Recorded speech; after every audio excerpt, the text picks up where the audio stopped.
for several business within the banking industries. Very beautiful. On that note, hi and welcome to Sound Talks. That was me and Karsten just getting ready to talk about Fintech and the banking industry today, which is today's subject. I am Karsten Kempz. Oh, I'm touching my microphone. I'm Karsten Kempz. I'm a member of the team here at Sonic Minds. And once again, I'm here with our Sonic leader, Karsten Kempz. We were just doing some vocal exercises to get our voices warmed up. Yeah, we went to music school. Me as a kid and you were singing. So we have all these rehearsals for speaking nice and well. And like we just talked about with the first more general question, today we'll just explore the importance and the strategic role of audio branding in the fintech and banking industry. Mm-hmm. So maybe just again, even though we already have sung it, the general question, get a lay of the land. How often have you worked on sonic branding within the fintech or banking sector? You just mentioned some different brands that you have worked with. Yes, we have been doing audio branding within a lot of fintech companies. And back in the days, it was mostly a audio logo for commercials, TVCs or radio. Yeah. Where today it has shifted a lot more into the UX space in terms of confirmation sound from the app or platform sounds. So the audio environment has grown a lot. So I still believe that especially the fintech business is very much in need of using sound strategically because they have closing a lot of branches. It's becoming more and more digital.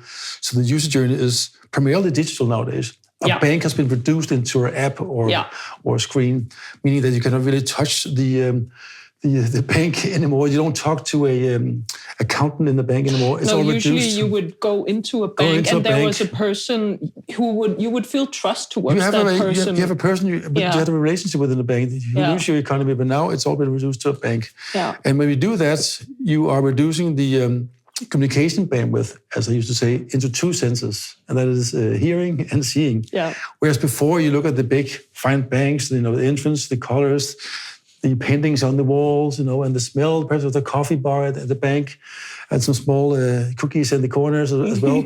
Now, all you have there is this, the app. It's an app. Yeah. And how can you really make a really cohesive and engaging experience within the app and still express this is a solid brand, you can trust us, and all the values, how can that be expressed in an app? And that's really difficult. Yeah. So you need to really use sound to create that extra layer in the communication of conveying trust and recognizability. What are some of the most common needs or requests that clients typically bring to you within this particular field?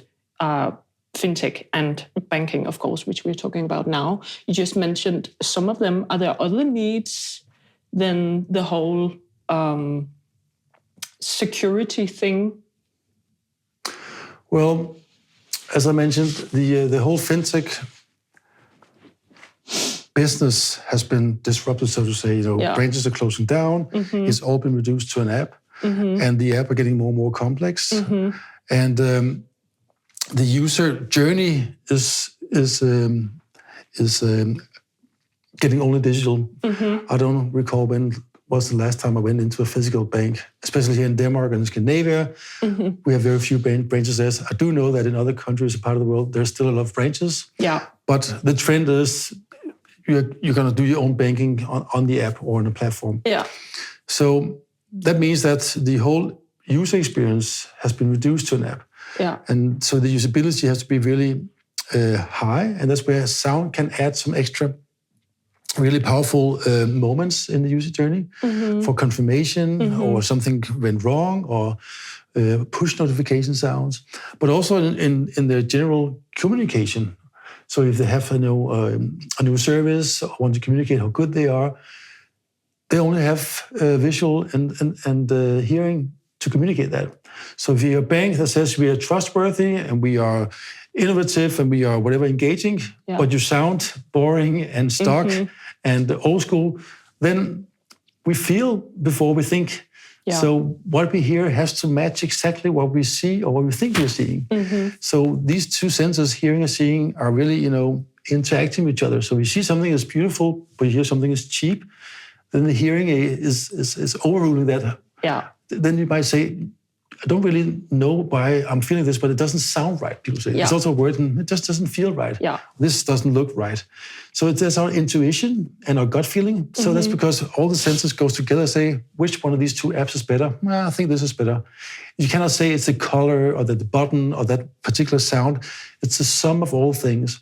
And that's where, just like a dinner, what's the best? The potatoes, the beans, or the sauce, or the beef. It's just the whole plate here. Mm-hmm. But if the meat is bad on the plate, and the potatoes are good, then it has to fit. Metaphor. It has to fit. Yeah. And right now there's no audio responsible at the companies. They have not taken sound seriously. And when you're reducing the bandwidth to these two senses, seeing and hearing, you really have to be aware of that. Yeah. So that's the primary change that we see, that the user journey is getting more digital, and you have to use sound and that space strategically to create more engaging communication. And so for a brand, how important is it to develop a consistent sonic identity, like across all touch points? Is it only in the app, or because there are also ATMs and contact centers, voice assistants, and in the physical branches, like you mentioned before? I mean, branding has been known for many years. It's about consistency. Yeah. Consistency beats everything. You need to be consistent what you say, what you do, and what you sound, and what you look like.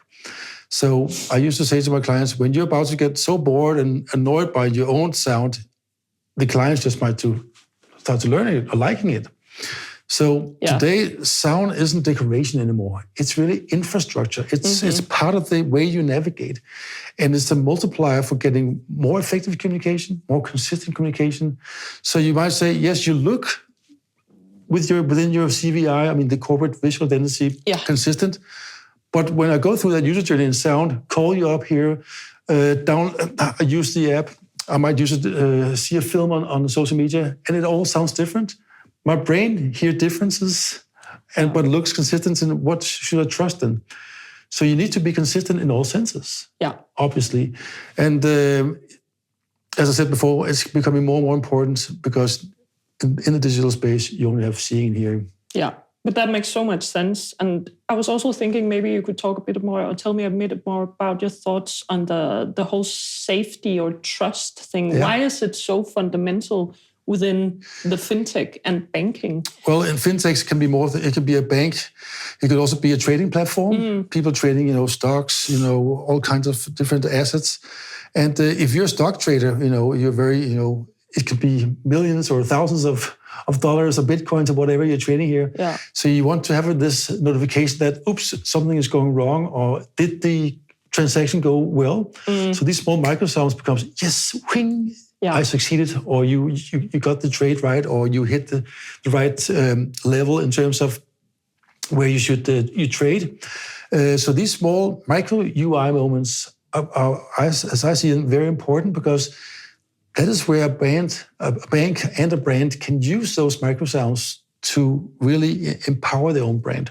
Yeah. And not only in the big campaigns on TV or social media, but as a banking trader, or me, I'm actually using my bank app, I would say 3 to 5 times a week, transfer money to my kids, or checking the budget account, blah, blah, blah, have those money came in, or a push notification, oops, did I get the money, or did the transaction to the foreign bank went well? Yeah. So these small microsounds, I can hear, oops, this is from the bank. It's not from Airbnb or from Slack or from Teams.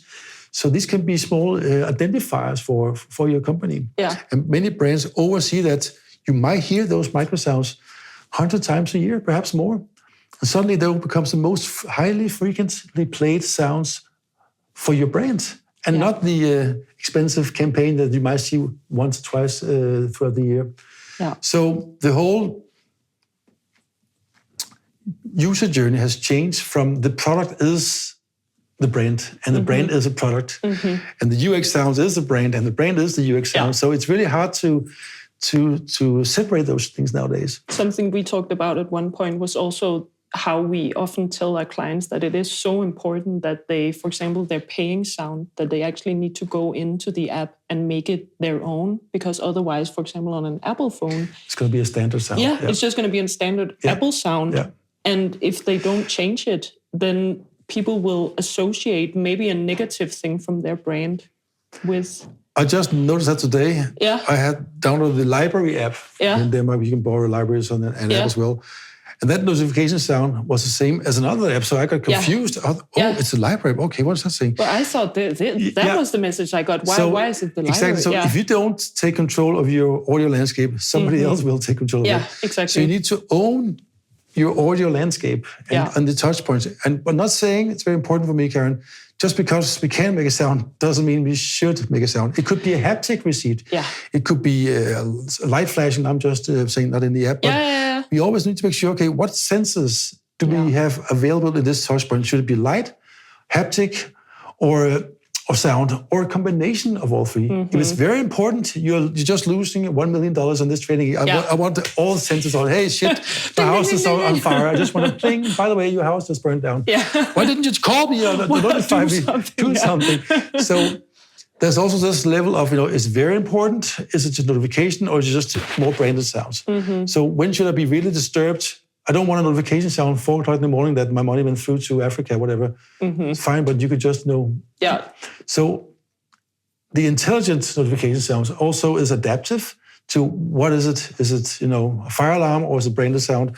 What time of day is it? And also, how often is the user hearing this sound? Because if you're hearing too much, then turn it down. Or, yes, I know, you don't ping me all the time. So when we do our research, we always look into, how often is this sound played and how often should it be played? Yeah. And then take into account what situation are you in. Is it very important? Is it a winner sound or is it the, oops, you just lost money again sound? You don't want to be hitting your head all the time. You did it wrong. You just lost money or it didn't go through. Yeah.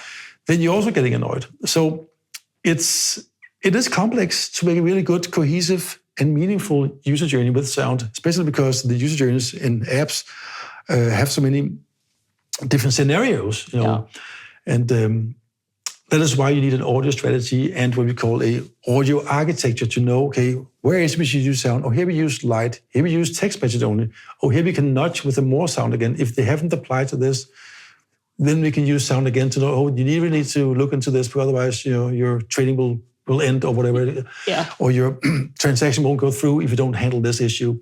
So understanding this urgency level, and also in training videos for trading apps, which sounds are important for you. So you can start learning the user to learn the sounds, what they mean, and then incorporate them into the whole brand and product experience. Why do you think, just in general, why is it so important in fintech and in banking? What is it about money? It's because it hurts you. I mean, if it's same with speeding tickets. Oops, you don't want to get a fine.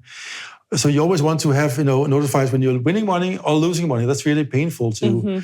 You don't want to sound every time you get a new newsletter from, some kind of clothing store company. Yes, but don't annoy me with this on a Friday evening at 8 o'clock with a sound, because I don't need to know that you now have, shirts on sale. But if I'm losing $1 million or $1,000, I did want to know that, oops, your trading didn't go through, or right now the stock is increasing. Something happened in the world, especially nowadays. Should you act on this? Yes. So in these critical moments, especially within trading, where things are so volatile right now, it's important that you get the information right now, because what happens in the world right now is very dynamic, and it can shift up and down so fast. What are now we talked a lot about our thoughts on the matter, but when the client comes to you, what are some of the most common needs or requests that the client brings to the table or asks you, like their initial thoughts on the subject and why it's so important within this field and for them? Well, there are two types of clients. There are one that are aware that they have a need. Yeah. And then the ones that are unaware that do have a need. And sometimes the ones that come to us, they see, oops, we might need a sound for this app here. Or it's isolated within the UX department or the designers, or sometimes it's also for the marketing. Oh, we thought we should have an order logo for a company. Should we do that? And then we challenge them and say, well, it's fine. We can make an order logo or we can make a UX sound, but if it doesn't really, connect with your whole user journey, then you're just perhaps ending up disturbing people. And the sound you have here could be adapted a little bit so it also could work over here. Just like your visual identity, you have the big format, the short format, you have the inverted color, black and white, white and black. You have it italic, you have bold. So it's kind of like make them understand you need a sound system for this, and not just isolated UI sounds, because then you create what we call cacophony or audio schizophrenia. I don't know what should I think or feel now. You're saying this or hearing that, and now you're screaming. Now you're beep beep. Beep what beep? I don't understand. So then we challenge them back and say, what is it you're actually needing here? We also have clients that says we need 20 sounds for our app. I said, I don't think you need 20. Perhaps you need 4. Oh, really? Yes, we can sell you 20, but again, we don't want to make more noise. So we really try to help our clients and make them understand that we're here to help you, save money and not make noise here, and help you make more engaging communication. Because at the end of the day, what I really want is the world and the products around us sound better. I mean, in a home like my home here, you have, TVs, you have Sonos speakers, you might have kids who have, a Nintendo gaming or whatever, Xbox, and they all want to, playing kitchen fridges, robots, vacuum cleaners, whatever. Everything. So your life is getting invaded with these sounds. And I see more and more people said, mute, turn down, because we're getting disturbed all the time. So we need a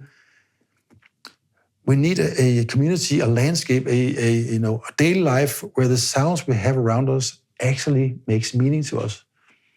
And also the bank or the app or whatever, So that's why it's so important for me that I really say to my clients, we're not here to make more sound. We're really here to help you understand when you should use sound. And we have this philosophy, which I've said so many times, but still important, that when we do break the silence, it must create more meaning than the silence itself.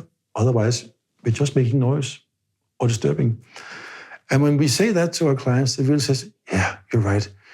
And that goes with all kinds of communication. Don't just make some post if you don't have anything to say. Or today with AI, we can make, all kinds of sound, but does it really add value to us humans? Do we need that?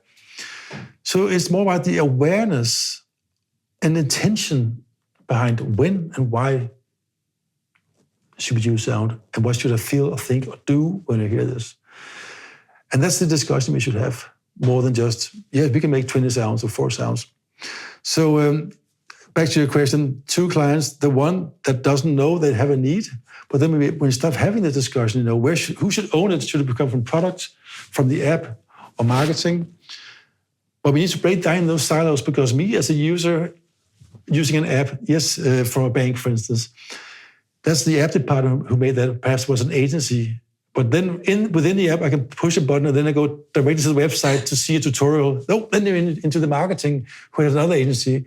Yeah. And then they say, I need to call up because I don't understand this. And then you go into the on-hold system, which is in another department. So you cannot really separate it, because in an app, you might go through 3 or 4 different departments. So we really help and try to make the client understand that just like your visual identity, it's omniversal. It's everybody has, in the company use your visual identity, and the same as sound. You cannot separate into silos.